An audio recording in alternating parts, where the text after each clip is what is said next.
तो आइए अब हम बढ़ते हैं अपने अगले क्वेश्चन की तरफ। ये है क्वेश्चन नंबर 11। तो यहाँ पर 11 में जो पहला क्वेश्चन है ये बोल रहा समीकरण x plus 2y equal to 9 के लिए प्राकृतिक संख्याओं के समुच्चय में हल लिखें।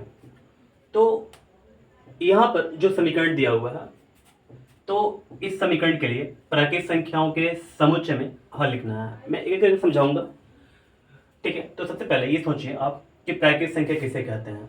प्राकृतिक संख्या किसे कहते हैं, तो यहाँ पर गिनती की संख्या हमारे पास हो जाएंगी जो उसको प्राकृतिक संख्या बोलेंगे। जैसे देख सकते हैं एग्जाम्पल 1 2 3 4 5 6 7 8 9 10 ऐसे करके चलता रहेगा, ठीक है। इसका कोई लिमिट नहीं है, ठीक है ना, ये अनलिमिटेड है, ठीक है। तो चूंकि समीकरण हमारे पास है x plus 2y equal to 9, तो x का वैल्यू हम लोग 1 रखेंगे क्योंकि सबसे छोटा जो हमारे पास प्राकृतिक संख्या होता है ये एक ही होता है। तो 1 plus 2y equal to 9, 2y equal to 9 minus 1, 2y equal to 8 हो जाएगा। तो 2 से कैंसिल कराएंगे 8 को 4 टाइम्स में, y इक्वल टू 4 हमारे पास आ गया। ये एक प्राकृतिक संख्या है। अब नेक्स्ट आगे बढ़ते हैं। x बराबर हमारे पास 2 है यहाँ पर, ठीक है। तो 2 प्लस 2y इक्वल टू 9 हो जाएगा। 2y equal to 9 minus 2 equal to यहाँ पर 2y इक्वल टू 7 हो जाएगा। तो y का वैल्यू हमारे पास 7/2 आ गया। अब देख सकते हैं कि यहाँ पर 7/2 है, तो 7/2 को हम लोग लेंगे नहीं क्योंकि ये प्राकृतिक संख्या नहीं है, हम लोग 4 को ले लेंगे, ठीक है। चलिए पुट करते हैं x इक्वल टू 3, तो हमारे पास 3 प्लस 2y इक्वल टू 9 आ गया। 2y इक्वल टू 9 माइनस 3 यानी कि 2y इक्वल टू 6 आ गया। तो y इक्वल टू 6/2 यानी कि y का जो वैल्यू हमारे पास आया वो 3 आ चुका। तो हम लोग इसको ले लेंगे क्योंकि ये y का जो वैल्यू है 3, ये हमारे पास एक प्राकृतिक संख्या है, ठीक है। पुट करते हैं x इक्वल टू 4 और 4 प्लस 2y इक्वल टू 9 हो जाएगा। तो 2y equal to 9 minus 4, 2y equal to 5 आ जाएगा। y का जो वैल्यू है हमारे पास आ गया 5/2। तो ये एक प्राकृतिक संख्या नहीं है, इसको हम लोग नहीं लेना है, ठीक है। इसके बाद फिर से पुट करते हैं x equal to 5, 5 plus 2y equal to 9, 2y equal to 9 minus 5, 2y equal to 4 and y equal to 4/2 यानी कि 2 जो 4 यानी कि y का जो वैल्यू हमारे पास है वो एक प्राकृतिक संख्या, इसको सिलेक्ट कर लेना है, ठीक है। इसके बाद अब देख सकते हैं मैंने पुट किया हुआ x इक्वल टू 6, तो 6 plus 2y equal to 9, 2y equal to 9 minus 6, तो y इक्वल टू कितना हो जाएगा यानी कि 3/2 हो जाएगा। समझ की बात को ना। तो ये एक प्राकृतिक संख्या हमारे पास नहीं है, इसको हम लोग सेलेक्ट नहीं करेंगे। देखिए मैं आपको एक बात बताता हूँ, अगर ध्यान दीजिएगा तो मैंने यहाँ पर 1 ले लिया, x वैल्यू, यहाँ पर 2 ले लिया, ठीक है। यहाँ पर फिर 3 ले लिया, फिर यहाँ पर 4 ले लिया x वैल्यू, फिर इसके बाद ले लिया मैंने x वैल्यू 5 ले लिया और यहाँ पर मैंने 6 ले लिया, ठीक है। तो 1 2 3 4 5 6 मैंने x का वैल्यू ले लिया, ठीक है। y का वैल्यू क्या क्या आता है देखिएगा। तो यहाँ पर y का वैल्यू हमारे पास 4 आ गया, तो y का वैल्यू लिखते जाते हैं 4। इसके बाद क्या आ गया 7/2 आ गया। इसके बाद क्या आ गया हमारे पास y का जो वैल्यू हमारे पास 3 आ गया। यहाँ पर y का वैल्यू इसके बाद क्या आ गया हमारे पास 2 आ गया, ठीक है। इसके बाद y का वैल्यू हमारे पास क्या आ गया, तो आ चुका हमारे पास y का वैल्यू। इसको मैंने सॉल्व नहीं किया क्या, ओहो। तो यहाँ पर मैंने आपको बता दिया था, इसको भी सॉल्व कर लेते हैं थोड़ा सा।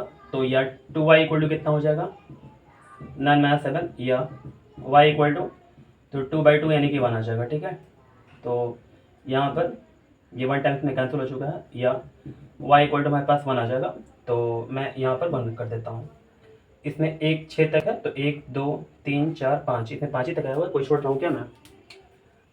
यहाँ पर 4 आ चुका, 7/2 आ चुका, फिर इसके बाद 3 आ चुका, ठीक है। इसके बाद क्या आ चुका 5/2, 3 के बाद 5/2 को मैंने छोड़ा हुआ है।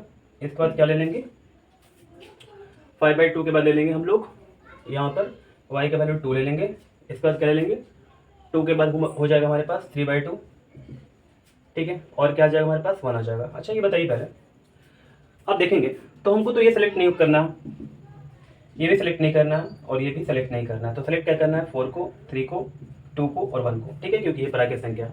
और इसके बाद जो है देखिए ये डिसेंडिंग ऑर्डर में जा रहा, ठीक है।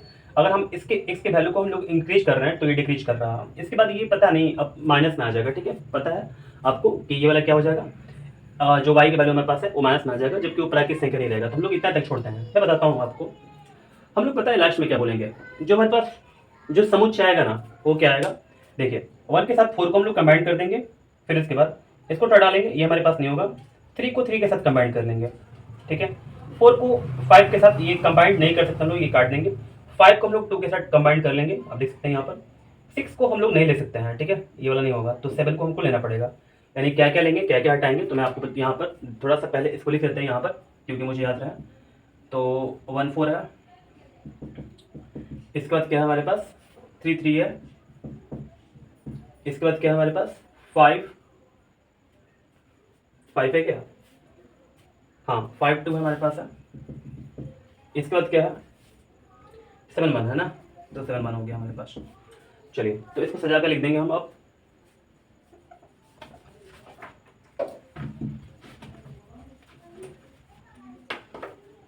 ठीक है, तो देखिएगा यहाँ पर ध्यान से, अतः समुच्चय बराबर क्या हो जाएगा हमारे पास, देखिए यहाँ पर ऐसे कर लेंगे और ये चीज़ लिख देंगे, ठीक है 1 4 3 3, यहाँ पर क्या हो जाएगा 5 2 और यहाँ पर हो जाएगा आपका 7 1। ठीक है, तो उम्मीद करते हैं ये क्वेश्चन आपको 11 का जो फर्स्ट है बिल्कुल अच्छे से आपको समझ में आ गया होगा। ठीक है, तो अब हम लोग लिखते हैं 11 के दूसरे को।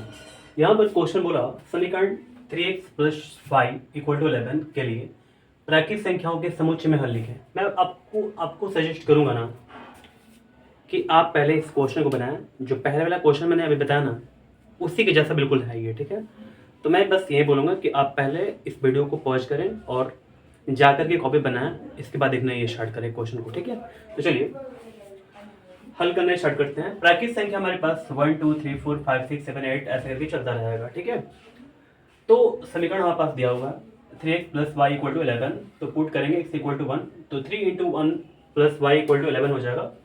तो 3 1 3 + y = 11, y = 11 - 3, तो y का जो वैल्यू हमारे पास 8 आ जाएगा।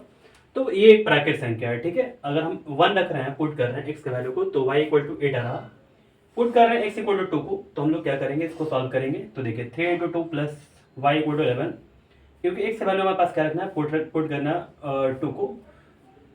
तो हमारे पास समीकरण जो यहाँ पर है 3 × 2 हो जाएगा, देख सकते हैं आप यहाँ पर। ठीक है, 3 2 6 + y = 11, y = 11 - 6, तो y का वैल्यू हमारे पास आ जाएगा 5, प्राकृतिक संख्या है ये वाला। ठीक है, x = 3 पुट करते हैं, तो 3 3 9, यहाँ पर 3 × 3 + y = 11 हो जाएगा, या 9 + y = 11, तो y = 11 - 9, तो y का वैल्यू हमारे पास आ गया कितना 2। ये एक प्राकृतिक संख्या है। ठीक है, फिर इसके बाद अगला पुट करते हैं हम लोग x = 4, तो 3 × 4 + y = 11, तो 12 + y = 11 आ गया, y = 11 - 12 हो जाएगा, तो y = हमारे पास 1 आ गया। ठीक है, -1 आ चुका, तो हम बोल सकते हैं कि यहाँ पर ये प्राकृतिक संख्या नहीं है। तो देखिए अब हमारे पास जो भी आगे का वैल्यू डालेंगे, नेक्स्ट का वैल्यू, जैसे 4 डाल देंगे तो हमारे पास माइनस में आ गया, 5 डालेंगे और भी हमारे पास माइनस में आएगा, है ना। यानी कि 3 के बाद जो संख्या आएगा प्राकृतिक संख्या में, x का वैल्यू जो डाल दें हम लोग, वो जो है वो माइनस हो जाएगा, तो उसको हम लोग सेलेक्ट नहीं करेंगे। तो यहाँ पर क्या बोल सकते हैं हम लोग, जो हमारे पास समुच्चय होगा, देखिए 1 8 हो गया। ठीक है, 1 8 रख दिया मैंने, 2 और हमारे पास y आ गया 5, 2 5 रख देंगे। इसके बाद 3 आ गया हमारे पास, और इसके बाद यहाँ पर क्या आ गया 3 और 2 आ गया, तो 3 2 हम यहाँ पर रख देंगे। तो मैंने आपको प्राकृतिक संख्याओं के समुच्चय में हल को लिख दिया, ठीक है ना, इस समीकरण के लिए। तो उम्मीद करते हैं ये 11 का सेकंड जो क्वेश्चन है आपको बिल्कुल अच्छे समझ में आ गया होगा।